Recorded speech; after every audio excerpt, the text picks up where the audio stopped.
అందరికీ నమస్కారం. Welcome to MC media. నేను మీ మిథున్ చక్రవర్తి. ఈరోజు టాపిక్ ఏంటంటే ఈ యొక్క పెన్షన్ల గురించి చాలా గందరగోళంగా జరుగుతూ ఉంది. ఈ యొక్క పెన్షన్లు తీసేతలు, ఏరివేతలు, వాళ్ళ ద్వారా ఆ కుటుంబాలు రోడ్డు పడడం, ఇబ్బంది పడడం, ఇలాంటివన్నీ కూడా ఇప్పుడు ప్రజెంట్ చాలా ఇబ్బంది పడతా ఉన్నారు. మరి వాళ్ళు ఏ ప్రాతిపదిక తీస్తూ ఉన్నారు, అసలు ఎందుకు తీయమన్నారు అనేది తెలియదు. కానీ లెక్కపత్రం లేకుండా, అసలు మినిమం అబ్జర్వేషన్ లేకుండా, మినిమం చెక్కింగ్ లేకుండా తీసి పడేస్తూ ఉన్నారు. అలాంటిదాన్నే రీసెంట్గా దాన్ని చూపించాను నేను. మళ్ళీ ఇప్పుడు ఒక పెన్షనర్ గురించి మీకు చూపిస్తాను నేను. అది కృష్ణా జిల్లా అవనగడ్డ నియోజకవర్గం. అక్కడ ఒక మహిళది చాలా విచిత్రమైన సంఘటన. అది కావాలనే తీసేశారని, లేకపోతే ఆ యొక్క డాక్టరు అవగాహన లేకుండా చేస్తున్నాడు ఆ పని అనేది కూడా అర్థమవుతూ ఉంది. ఏదేమైనా అది ప్రభుత్వ వైఫల్యమా లేక ఈ డాక్టర్ల వైఫల్యమా అనేది ఉంది. ఈ రెండింటి వల్లే ఇలా జరుగుతుందని మనకి క్లియర్గా కనిపిస్తూ ఉంది. మీకు చూపిస్తాను ఒకసారి ఆ వీడియో చూసిన తర్వాత నిజంగా ఇంత దారుణమైన పరిస్థితి ఎక్కడైనా ఉంటుందా అనేది కూడా ఆలోచన చేయండి.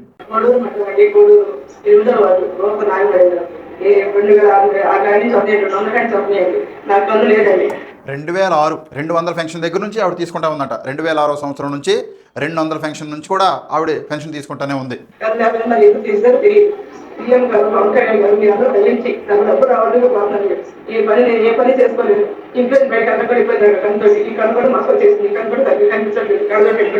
ఒక కన్ను అయితే పూర్తిగా కనిపించదంట, రెండో కన్ను కూడా అసలు ఇంచుమించుగా కనిపించడం కూడా ఆగిపోయిందంట. అది కూడా స్పెట్స్ పెట్టుకుని ఏదన్నా ఉంటే అంతంత మాత్రంగా కనిపిస్తూ ఉందంట ఇవిడికి.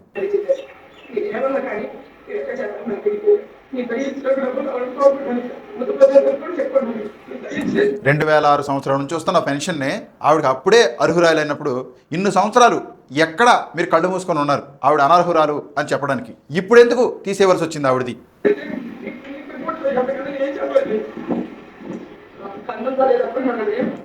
ఆవిడ చూడండి ఒకసారి, ఎవరికైనా సరే నిజంగా ఒక డాక్టర్ టెస్ట్ చేశాడు అని అంటే, సరే అంగవైకల్యం చెయ్యి ఉంది కాబట్టి ఆ లోన్ టెస్ట్ చేస్తే, అంగవైకల్యం ఉంటే చేతికి టెస్ట్ చేస్తే దాని యొక్క పర్సంటేజ్ అటు ఇటు అవకతవకలు అవ్వచ్చు. అంటే ఎక్కువ చెప్పొచ్చు, తక్కువ చెప్పొచ్చు, అది ఎవరికి తెలియదు. అసలు చెయ్యే లేకుండా ఉందనంటే దాన్ని టెస్ట్ చేసిన ఉపయోగం ఉండదు కదా. మరి అలాంటి సంఘటన ఇది కూడా చూడండి.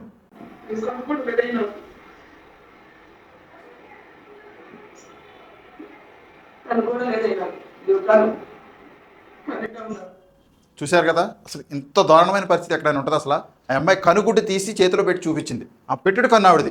ఇంకా కన్ను ఎక్కడ ఉందో అసలు నిజంగా? ఆ డాక్టర్ అనేవాడు మనిషా పశువు అసలు నాకు అర్థం కావట్లేదు. ఏం టెస్ట్ చేశారు డాక్టర్? నువ్వు ఏం చదువుకుని డాక్టర్ అయ్యావు నువ్వు? అసలు ముందు నీకు అసలు అర్హత ఇచ్చింది ఎవరు నాకు అర్థం కావట్లేదు. అసలు ఆ అమ్మాయి కనుగుడ్డు లేకుండా కళ్ళు ఎలా కనపడతారు నాయన? 40% ఉందని చెప్తున్నావంట నువ్వు, 40% కంటే తక్కువ ఉందని చెప్పావంట. అసలు కన్నే లేదు. 100కి 100% ఆవిడకి అంగవైకల్యం. అది చదువుకోనివాడు కూడా చెప్తాడు దాన్ని. నీకులాగా దొంగ సర్టిఫికేట్ డాక్టర్ తీసుకొచ్చే మట్ల ఎవడో చెప్పలేడు. నిజంగా నువ్వు దొంగవా, డాక్టర్ నువ్వు దొంగవా, లేక ప్రభుత్వం నీ చేత చేయించిందా అనేది కూడా ప్రజలకు తెలియాలి. ఇలాంటి సంఘటనలు నిజంగా ఒక్కోసారి చూస్తే ఏం చేస్తున్నారనేది కూడా అర్థం కాని పరిస్థితిలో ఉంది.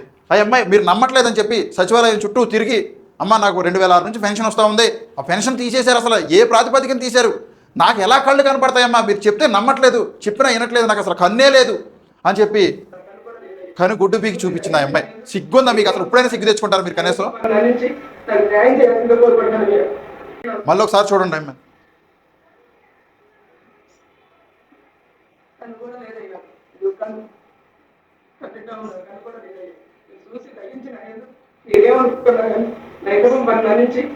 తప్పు చేసావమ్మా నువ్వు. ఆ కనుగుడ్డు తీసుకెళ్ళి ఆ నియోజకవర్గ ఎమ్మెల్యే ఆ చేతిలో పెట్టాల్సింది. ఆ కనుగుడ్డు తీసుకెళ్ళి ఒకసారి, అప్పుడన్నా సిగ్గు బుద్ధి వచ్చేది వాళ్ళకి. అసలు ఎలా టెస్ట్ చేశారు నువ్వు? నాకు అర్థం కావట్లేదు డాక్టర్. అసలు ఒకవేళ కంట్లో ఏదైనా కొంచెం భాగం పడైపోయి ఉంటే అటు ఇటుగా చెక్ చేసినప్పుడు అర్థం కాకపోవచ్చు. అరే అసలు అక్కడ కన్నే లేదు, ఆవిడ ఏదో పెట్టుడు కన్ను పెట్టుకుంది, పెట్టుడు గుడ్డు పెట్టుకుంది.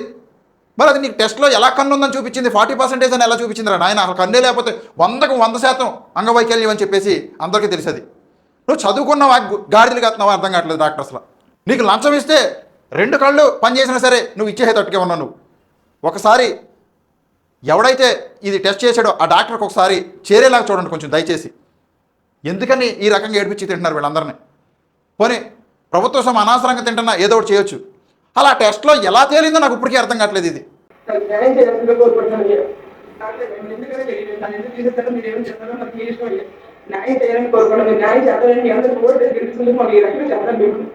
ఓటేసి గెలిపించినందుకే మమ్మల్ని ఈ రకంగా అన్ని సంవత్సరాల కంట్లో దాచుకొని ఉన్న ఆ యొక్క గుడ్డు కూడా తీసి నీ చేతిలో పెట్టే పరిస్థితికి తీసుకొచ్చారు వాళ్ళని మీరు. న్యాయం చేయాలని కోరుకున్నాం. మీరు న్యాయం చేస్తారని మీ అందరికీ ఓటే గెలుస్తుంది. మాకు ఈ రకంగా చేస్తాను మీకు ఎంత దారుణమైన పరిస్థితి చూడండి ఒకసారి. మనం చూస్తూ ఉన్నాం. ఆవిడ నాకు తెలిసి అయితే పూర్తి అంగవైకల్యం ఆవిడ. మరి ఆవిడకి 40% వేసాడనంటే ఇక ఆడికి దండేసి దండం పెట్టాలి ఆడికి దాకా. ఇలాంటి ఇబ్బందికరమైన పరిస్థితులు ఎదుర్కొంటున్నారు వాళ్ళు. చదువుకున్న వాళ్ళని పెట్టి, మానవతా దృష్టితో ఆలోచించే వాళ్ళని పెట్టి, లంచగొండి డాక్టర్లను కాకుండా కొంచెం చదువుకొని పాస్ అయిన డాక్టర్లను పెట్టి వీళ్ళకి పెన్షన్లు ఇప్పించే దిశగా మళ్ళీ వాళ్ళకి రీవెరిఫికేషన్ చేసి, రీచెకప్ చేసి వాళ్ళకి పెన్షన్లు వచ్చే విధంగా న్యాయం చేయాలని చెప్పేసి తెలియజేసుకుంటూ సెలవు తీసుకుంటూ ఉన్నాను.